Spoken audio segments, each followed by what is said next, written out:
So in many ways, with all the challenges that we've experienced in the last year, we're closer than ever with our members. And digital, as I pointed out in the ads, certainly has been central to business, to advertising and marketing in the last year, has become more so. It has been central to all our existences. Yet we're very aware that a lot of our members have had a most difficult year, and that's not just publishers. It would be media agencies. It would be across traditional media. There has been significant decrease in the year as well. And similarly for our brand members, many of them are operating in segments which have had major challenges. We'll hear from Tourist Spain later in terms of the travel industry, but we know also across a lot of retail has been shut down, and of course they've adopted digital, but similarly in terms of the auto industry and all of that. So we can understand why digital is well placed now to go forward. And I think it's very important to once again remind, the members but most significantly our advertisers that are with us today, and that are members in the industry. The growth of our local engagement in terms of local publishers' audiences in the last year. And, again, to remind you, 11% increase in unique users, 17% increase in page views in 2020, and then dwell time, which is such an important measurement in terms of engagement with audiences, up 16%. And that's because digital has really taken the central stage in terms of all our time being spent for entertainment, information, but also commercially in terms of e-commerce, as I've already referred to. So I wanted to put that again in front of you, I suppose, as we look at the gold standard.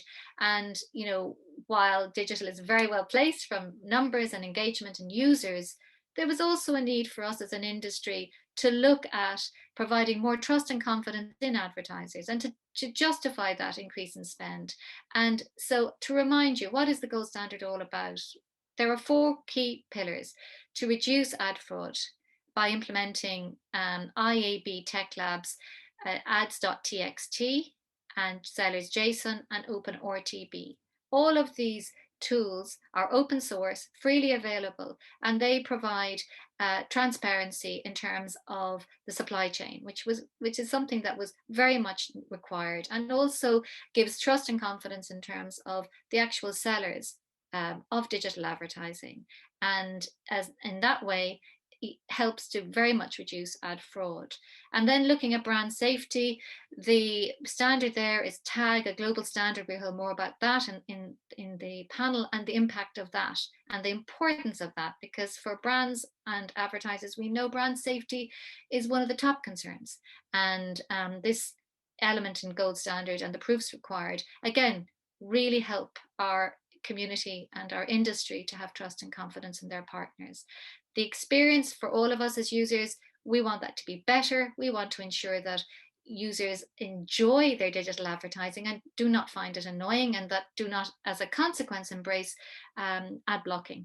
So again, the standards within this element of the gold standard help with that. And then finally, of course, privacy and data, and as referred to similarly by Chris in terms of the way forward and new requirements in a cookieless world, but similarly in terms of respecting users' privacy, the use of the transparency consent framework greatly assists our industry in that respect as well. We were delighted to get such a huge uptake very quickly. Again, to remind you, we've only adopted the gold standard in January, and very, very quickly these companies came on board. And I'm going to call them out again because they really are among the major players in our industry. So Core Media, Dentsu, similarly Facebook and Google, GroupM, Havas, Independent News and Media, IPG, News Ireland, OMG, the Irish Times, Quantcast, Reach, and Verizon. And we will hear in terms of the UK market and DMG Media. It's part of, if you like, the Mail Media Group. We'll hear now shortly in the panel of their experience as well in terms of what difference the gold standard has meant in in their market and what we can anticipate in our market as a consequence. And then looking at the brand supporters. So as I've mentioned, IAB has a brand council. And again, we were thrilled that so quickly some of these leading advertisers have come on board to advocate for, to support, and to positively partner with companies that will be, like the companies we saw in the previous slide, that will be certified. Companies have 6 months to certify in the first instance, and then they will certify every year. And there are detailed proofs to be provided across all of the 4 pillars. So Aer Lingus, AIB, An Post, Leia, and Vodafone are the front runners and the early adopters. I'm very happy to say to you that we are in conversation with many more brands about coming on board, and similarly with our other publisher members as well. So, I think it'll be really useful discussion. Hi, Stefan. Now on our panel, because we've got off to a great start in Ireland. I think I can say we've moved more quickly than the UK would have in 2017. There are many reasons for that. Many of the companies that have adopted the gold standard work across both markets and work across other markets, and they're familiar with it. But we really want to have a sense now of, well, what has the gold standard, which was introduced originally in 2017 and has evolved, what a difference has it made to the industry, and what can our own industry understand from that as we embrace it and it takes off from this point. So Jules Kendrick, who is MD of TAG in UK and Europe, I'd like to start off with you because, a pivotal part of this gold standard is brand safety. And if you could just take everyone through just a tiny background on TAG, because what is TAG? And then what impact you have seen TAG across markets in terms of the adoption of brand safety. That would be great. Absolutely. Great. Thanks, Suzanne. It's really lovely to be here. So I'll give a little bit of an intro about TAG for those who are watching who haven't heard of us before, but I know that obviously some of you have been engaging with us for a while.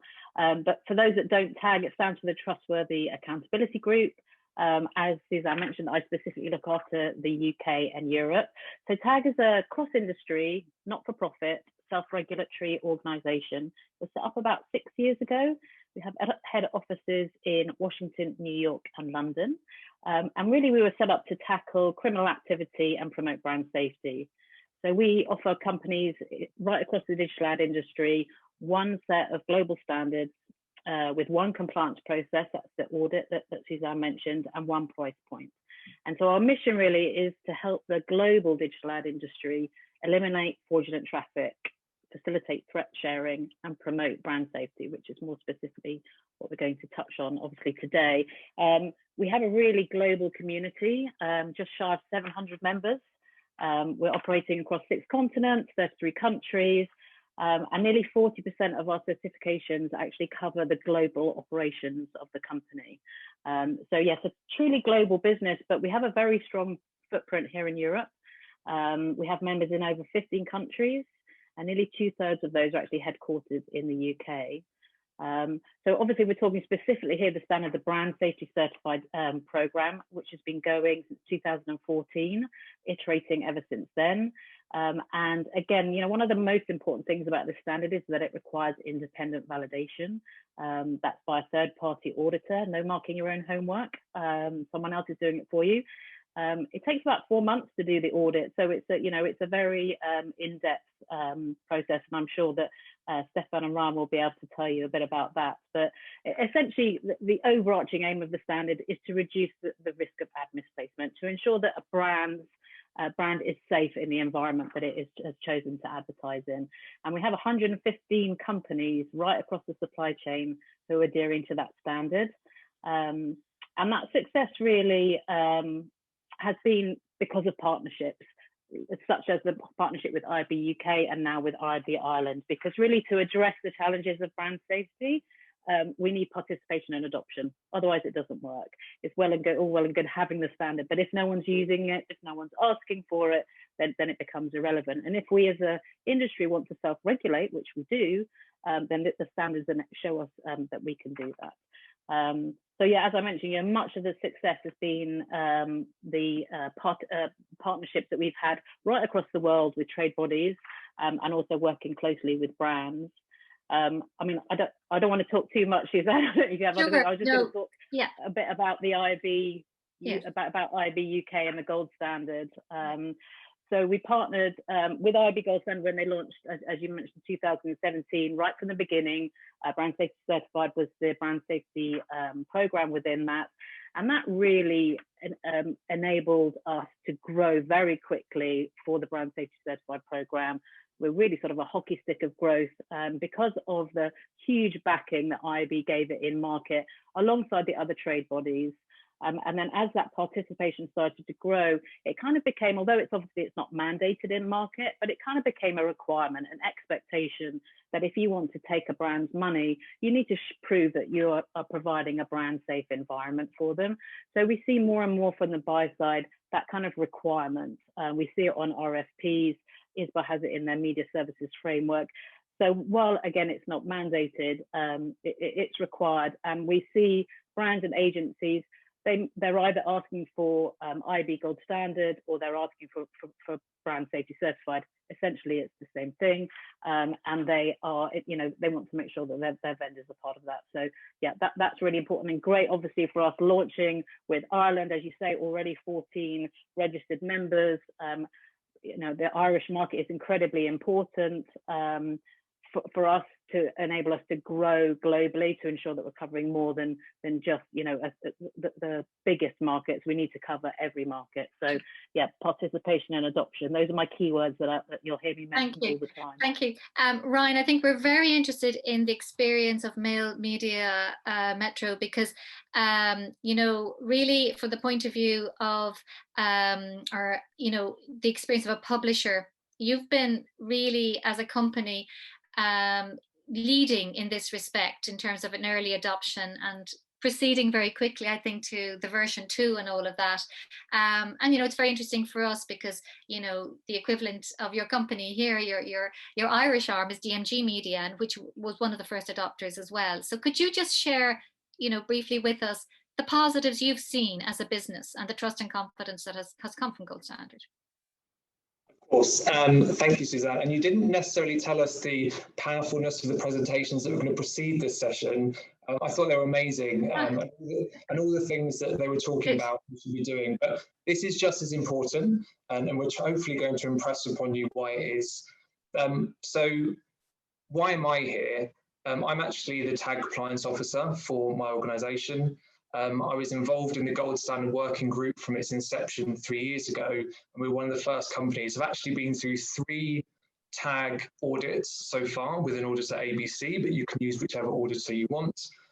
And then recently we've expanded our certification for brand safety from the UK all the way out to Ireland, Australia and the US, because we thought that it was so important to actually expand that into other countries. And the UK has kind of been the test hub for that. So effectively, I know firsthand what it means to be a publisher and go through this process. So first, I'm sure you're asking yourselves, why should I do this? Why is it important to me as a media owner or publisher? First, I'd say that it gives you confidence to talk in market about brand safety and fraud and all the other things that have been mentioned by Suzanne earlier. It also helps you build your reputation in this space and also builds trust with agencies and clients. And it's not just me saying that. So earlier this week, I asked my sales team and my client team and my trading team what it means for them. And I'm just going to read some of the things they actually said because I think it's really powerful. Clients won't work with us without it. It's now a trusted standard. Gives security to our clients when we do business with them. It gives us a credible narrative in market. It's in all of our sales pitches and decks. And it's like the star rating you get when you're going to go to a restaurant or purchase a hotel. And you know that with that star rating, the service that you're going to get from that provider. And for me, that's incredible to hear back from the team when I've worked so much on this over the last 3 years to actually see the impact. And I can only think that's what's going to happen in the Irish market too. That's really valuable. Thank you so much for sharing that. And Stefan, you're, in your role in Group M as, Director of Brand Safety and Risk as well, and in an EMEA role, the Gold Standard has been something that, again, Group M, I have to say, was one of the early adopters, one of the leading agencies. We have all the agency groups, I have to say, in Ireland, all registered together. We're delighted about this. But from an agency perspective, what has it meant for your clients, the advertisers, and what do you take from the achievements of the gold standard or the experience of it? Yeah. So first of all, I don't think a gold standard should be a competitive advantage or not. I think everybody should be on it because effectively it should be really a floor, if you like, of our action, and then we should build on it. In terms of gold standard in the UK and how people look at it, there are two words. One is responsibility. The other one is accountability. Responsibility is accounted for because we often speak about media ethics these days, and while it is important to address diversity, it is important to address sustainability, it is equally important to address other pieces of that media responsibility, which is treating your consumers' users' data properly, using the appropriate and non-annoying formats, and also not investing in media that is fraudulent and that funds and that pours that money further in other criminal activities, if you like. The other piece is accountability. Why we like gold standard is because it does not address one single piece of digital risk. It addresses 4: privacy, fraud, brand safety, and user experience. And that's why it's, you know, it's so comprehensive, and it's actually quite a good assurance. And finally, I'd just say, as a company, I have gone through 3 different tag certifications, and on top of that, IAB Gold Standard. It is doable, and it actually helps you reflect a bit, because it's not that you always get everything right. You know, it helps you improve. And it helps you improve your process and also thinking. And it also, what is most important, it raises awareness of these important things, because, you know, fraud and user experience, people would think, well, they're not as sexy, you could say, as some others, but they are so pertinent to what we do and how responsible we are. So Absolutely. Get on board. Absolutely. And I think, and we're just going to do a quick whistle stop tour of all of you in terms of your final comments. Before we do so, I suppose what we've seen in terms of brand purpose, right, is users really questioning brands' ethics and brands' direction in terms of their business. We all do that now. We all understand we have power in that respect. I think similarly in terms of advertisers placing money in digital, we understand digital is where advertisers need to be increasingly, but they also need those assurances. So to sum up, I think we're excited about being so well placed in Ireland to embrace this new opportunity for advertisers. But final words, Jules, in terms of the key takeout, I suppose, from your perspective of the gold standard. Yeah, I think for me, it's adoption and participation, because the more we have adopting the standards, participating in them, to Stefan's point, we can continue to raise the bar. And that's really important, that we continue to build on the work that we've done and that we continue to iterate with the standards. So, you know, it's the buy side asking for it, it's everyone participating in it, and, you know, all of us, you know, everyone across the whole supply chain has responsibility, not just one part. Perfect. And to you, Ryan? Yeah, so I think if in looking back in hindsight, 3.5 years ago, no one really knew what it was. And now all clients are asking for it. All my sales teams need it on a day-to-day basis. So I think really it's time to put the effort in now, because if you're the media owner that is having to ask the difficult questions or the awkward questions in a year's time about why you haven't done it, I wouldn't be that media owner. I'd be the one that's like joined it from the beginning. Excellent. And Stefan? I like the cross-national application of this, because you know, I feel like brand safety has gone from UK internationally a bit. So I like that we are learning from each other. I'm working now with my Group M Ireland colleagues on it, and you know, and it's an interesting exchange where we learn from each other. So it's I like that perspective very much. That's great. And my IAB Europe role, we're looking at one of the key topics is potentially having a framework and the gold standard moving beyond the countries it's already involved in. But we look forward to updating further on that. Thank you all so much.